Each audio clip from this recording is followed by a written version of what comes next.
শিলিগুড়িতে সেলিমের তোপ, অর্থনীতি, মিড ডে মিল এবং বুলডোজার নীতি নিয়ে সরব সিপিআইএম নেতা। শুক্রবার উত্তরবঙ্গ মুখ্যমন্ত্রী কর্মসূচির মাধ্যমেই শিলিগুড়িতে সাংবাদিক বৈঠক করলেন সিপিআইএম এর রাজ্য কমিটির সম্পাদক মোহাম্মদ সেলিম।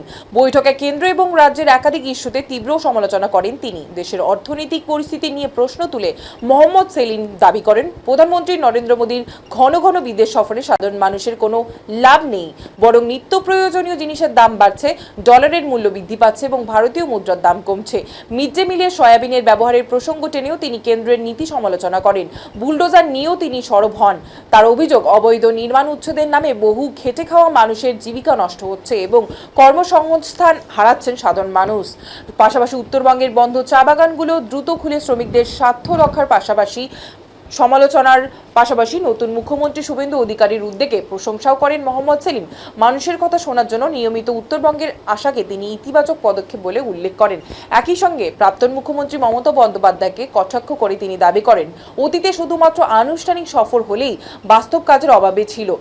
এছাড়াও শিক্ষাক্ষেত্রে দুর্নীতি সহ তৃণমূল আমলের বিভিন্ন অনিয়মে তদন্ত করে সমস্ত তথ্য জনসমক্ষে আনার দাবি জানান তিনি। দোষীদের বিরুদ্ধে কঠোর শাস্তির দাবিও তোলেন। তবে উল্লেখ্য, এই সমস্ত বক্তব্য এবং অভিযোগ মোহাম্মদ সেলিমের নিজস্ব রাজনৈতিক মতামত, যার বিষয়ে সংশ্লিষ্ট পক্ষগুলির প্রতিক্রিয়া এই প্রতিবেদনে অন্তর্ভুক্ত নয়। 2 মাস হলো, তার মধ্যে সরকারের মাস দেড়েক হলো। নতুন সরকার এসে অনেক ঘোষণা করছে, অনেক ভালো ভালো সিদ্ধান্ত আমরা জানতে পারছি, কিন্তু আদতে যেভাবে বুলডোজার নিয়ে প্রথমে রাজনৈতিক দল হিসেবে, তারপরে রেল হিসেবে, তারপরে সরকার হিসেবে, তারপর পুরসভা হিসেবে নেমে পড়েছে, এটা একটা ফাসিস্ট শক্তির প্রতীক। বুলডোজারটা ব্যবহার করে কেন? দেশ চলবে সংবিধান অনুযায়ী, আইন অনুযায়ী। আইন প্রয়োগ করবে, তার জন্য নির্দিষ্ট 3টি ব্যবস্থা আছে আমাদের দেশের সংবিধানে: কেন্দ্রীয় সরকার, রাজ্য সরকার এবং লোকাল সেলফ গভর্নমেন্ট, পুরসভা বা পঞ্চায়েত ব্যবস্থা। বিধানসভার ভোট হয়েছে, কিন্তু তৃণমূল কংগ্রেস কতটা অপদার্থ ছিল প্রমাণ হচ্ছে। হুড়মুড় করে জেলা পরিষদ, পুরসভা, এমপি সব ছত্রভঙ্গ হয়ে গেল।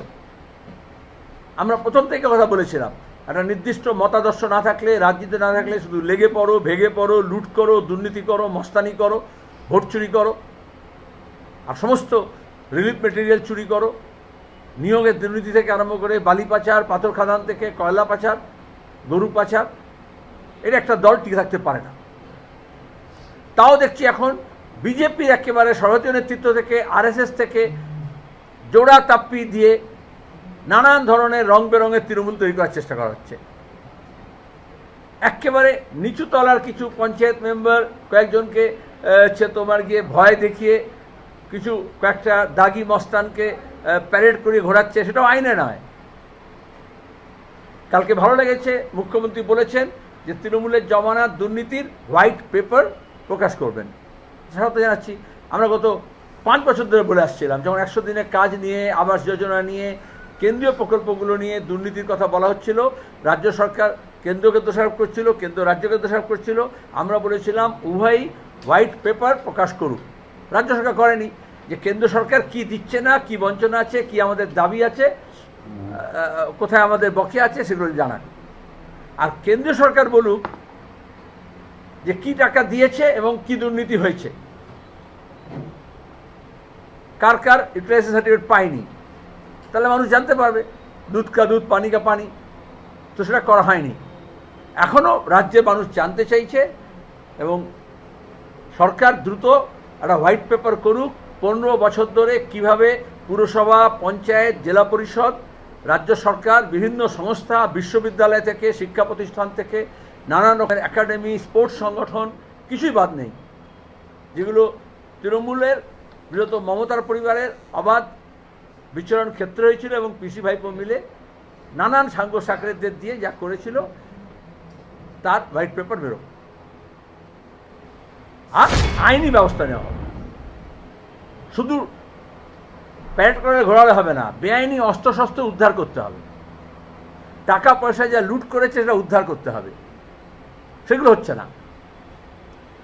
অভিষেক ব্যানার্জির একেবারে বিদেশি ব্যাংকের অ্যাকাউন্ট ডিটেলস দিয়ে তার পরিবারের লোকজন কোথায় কোথায় টাকা পাচার করেছে, কোন কোন বান্ধবীর অ্যাকাউন্টে টাকা রেখেছে, এই সব কেন্দ্রীয় এজেন্সি জানানোর পরেও, যেমন অভয়া কাণ্ডের ব্যাপারে অভয়ার মা বাবারা বলছেন যে সিবিআই কোনো ঠিকমতো তদন্ত করছে না, সেরকম ইডি সিবিআই কোনো ব্যবস্থা নেয়নি। কাকুর গলাস্বর মিলে গেলেও শিক্ষক নিয়োগের দুর্নীতির ব্যাপারেও সেরকম তদন্ত এগোয়নি।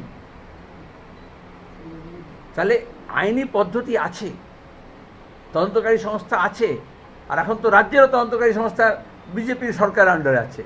তাহলে কেন্দ্র এবং রাজ্য সরকারের মধ্যে যারা বাছা বাছা একেবারে দলতন্ত্র নয়, যারা গণতন্ত্রকে মেনে আইনকে মেনে তদন্ত করে ক্রিমিনাল ইনভেস্টিগেশন টিম সেভাবে করা হোক, যারা এগুলো সব বার করতে পারবে। এটা ক্রিমিনাল অফেন্স, ফাইন্যান্সিয়াল অফেন্স।